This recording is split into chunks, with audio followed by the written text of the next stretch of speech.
So welcome, Chris. We so appreciate your leadership. And as always at Setsi, we begin all things by giving thanks to the original stewards of the various lands we're on. We give thanks to all our ancestors, all those who toiled without compassionate compensation. We give thanks to all our elders and community stalwarts whose shoulders we stand on as we build, share, and learn together for our collective liberation and sovereignty. So Chris, can you please introduce yourself to our listeners and viewers and share a bit about your remarkable work, sir? Hey, everybody, I'm Chris Carter. I'm the Executive Director of the Office of Innovation and Entrepreneurship at the Schulich School of Business, the leading business school in Canada and around the world. I'm a lifetime entrepreneur, more recent angel investor and advisor in my last 5 to 10 years. And I love huge challenges, big dreams, and supporting people who are out to achieve them. I love that. Thank you so much for your leadership, Chris. I think we met like 8 or 9 years ago, and your work has always been inspiring. So my next question is, what's inspiring you right now? What has you curious, or what's keeping you up at nights? What's inspiring me always is the wave, the generation of amazing young people that I get to work with at the Schulich School of Business at York University. All of their ideas and their hope and their belief and their vibrancy and the things that they want to build and to make happen. I'm especially inspired in working with so many new Canadians that are joining the school to pursue their dreams and doing what I call the triple jump, which is one jump is they're going to change their sector. They've come from a particular sector and now they're coming to work in a new sector and study new things. 2 is they're looking to change their role. They're looking to elevate themselves. Maybe they were like an amazing project manager, but now they want to be more strategic. They want a leadership position. And 3, as if the first 2 weren't enough, they're making the bold and courageous leap to cross the world and change geographies and make that jump. What an amazing thing to do. We all think about, the challenges that we have in our own lives when we get up every day and we just go out to live and just go out to do what we were already trained to do, to go out and work in a sector that we've already embraced or has embraced us, hopefully. And we have often, lived for an extended period of time or have grown up in this country. So I really love working with people who are making that triple jump from around the world to change their lives. And it brings me a lot of joy and pleasure to work with them. Keeps me inspired every day to try and help open new doors and to listen to what it is that they want to achieve.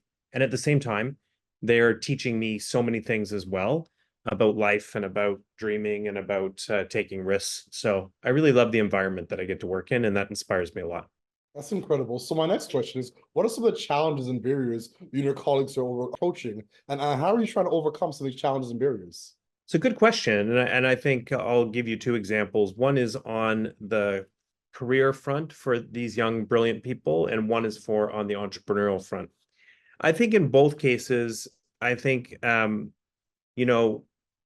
we're a country that likes to tell the world that we're open and that we're welcoming and that we everybody can just come here and set up shop and everything is doors wide open. We love you. We want you here. We want you to help build the country.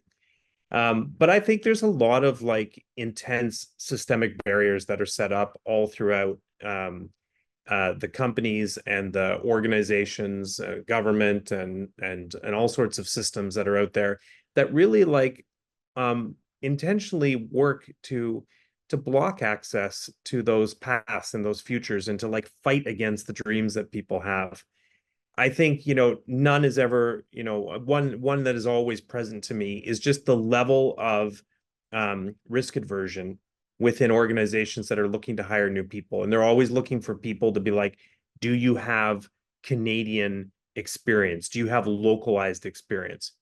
And there's an incredible amount of really unrealistic and to be honest, quite offensive ego that comes from the Canadian position often when they're looking to question these people that are coming from around the world. For example, we have many students that come from India, and a Canadian employer would say, what local experience do you have doing this work?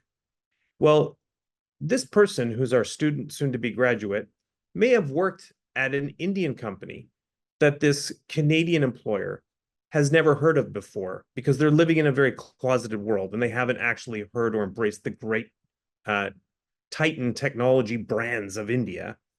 And so when the person looks at them and says, you know, I was employee number 100 at a particular company in India, this person looks at them like, okay, but have you worked for like at least a 20-person company here in Toronto or anywhere in the country?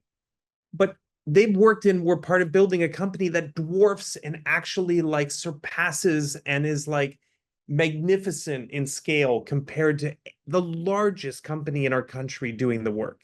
And they have so much to offer from that journey and from that experience and what's been achieved.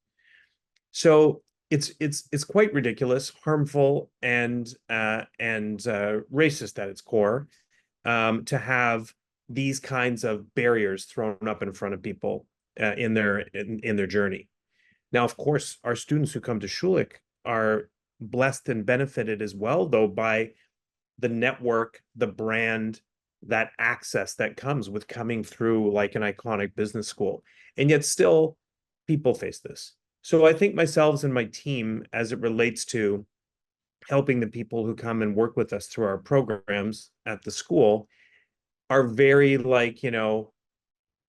intent on working on this on two fronts. One is providing experiences and access that directly address the question that's immediately at hand for these students, which is, how do we get them localized experience, but that is meaningful, that is working in a senior responsibility, that is strategic in nature, that is not sending them into positions where they're having to completely rebuild from the bottom up? And how do we create opportunities to give them like relationship with top leaders within that network? And we've been very successful at that. And within the tech and startup space, we produce programs that now do 100 plus placements of that nature to get students like connected in that way as they're entering the country. So I think that's important. And we really want to keep working on that. That's on the day-to-day. As it relates to the larger issues, we're really trying to ask questions to challenge that with employers on a broader basis, have conversations about that, try to use our influence to have people think more deeply and to pick up the phone when necessary and call people and try to advocate for that. It's a big problem, and we're a little part of working on it, but it's something that I think Canadians should be challenged. Canadians holding positions of privilege and power should be challenged to question themselves and think more deeply about how they're making these decisions. And number two is that this same challenge is something that's in place for international and immigrant entrepreneurs who come to the country, where we tell them like, come on board, come through the startup visa program, come and like get signed up and build the country with us and bring your ideas and bring all these things.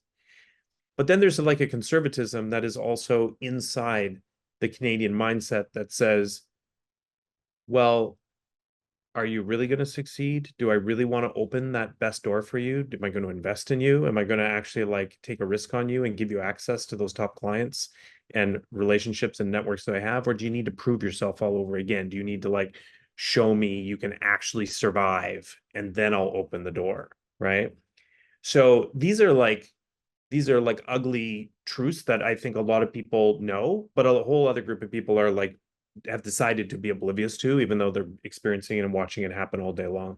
On the entrepreneurial side of things, a project that we're doing right now, which we're really excited about and feel blessed for the opportunity to work on, is called Project Jumpstart. And it's in York Region. And it's a way that we're working as the university, the business school, the accelerator at York University, Y-Space, has been a key lead on this.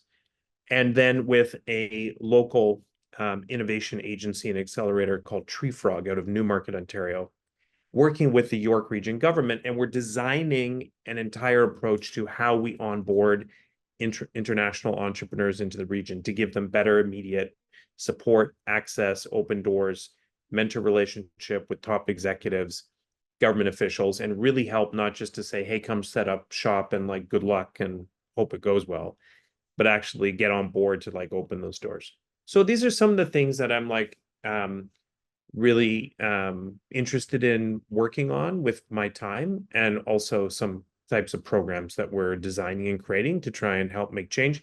but it's much bigger than what we can do. It's something that is a conversation that needs to be had by Canadians across the country to understand if we really are going to like open our doors and embrace people, like what does that mean? What is our promise and what's our commitment to them? That's incredible. I really appreciate, well, one, the remarkable work that you and your colleagues are facilitating on behalf of so many, and most importantly, all that context.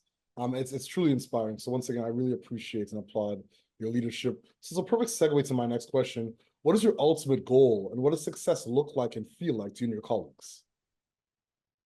What a great question. Success for me looks like 100,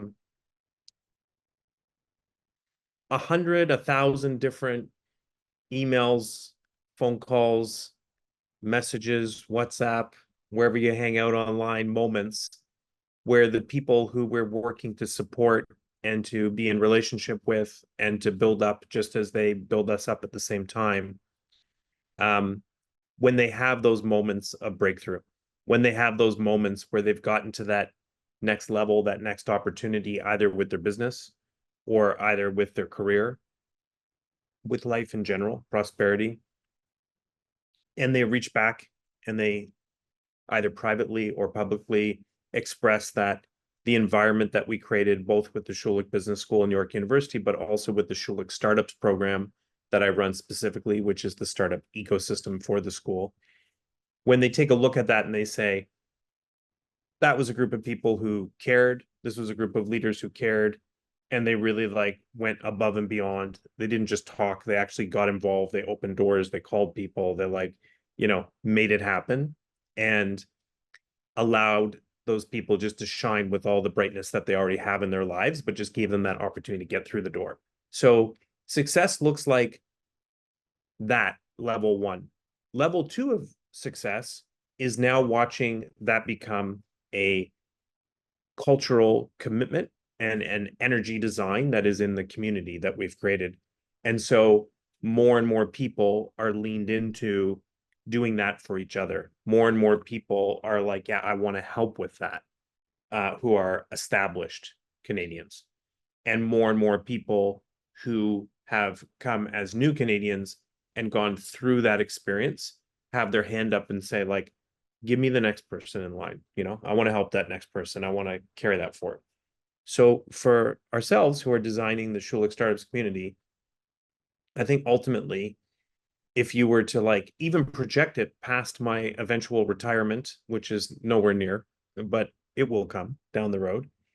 And hopefully this is a community and this is something that as it continues past me and my colleagues who have been building it with me, that this is something that, eventually there'll be like 20,000 people that will be in the country that will like look to that design and that community and that support and say that it made a fundamental, positive impact in their world and in their lives. So I think that is like when I'm getting to the end and when I'm like sitting back and like, hanging out wherever that may be. Sometimes I think that may be in Toronto. I also love Nova Scotia and think about eventually one day retiring to Lunenburg, beautiful little artistic community out on the coast. Maybe I think I would like to look back and see if we could get to that level of having, made an impact on 20,000 people in that way. I think that would make me smile. Well, it makes me smile. Yeah, so Awesome. my last question is, do you have any closing thoughts or calls to action for our listeners and our viewers? I think that I would like, in the theme of what I've been talking about today, I would like people to understand and reflect on the fact that new Canadians bring so much to our lives. And right now we are in a world where there is a lot of, pushback on international students and the limits that the government has set, or a reduction in the startup visa numbers, and a general, feeling that, immigration and that, how we view new Canadians, has turned a little bit towards the conservative and the negative and the, lack of full belief.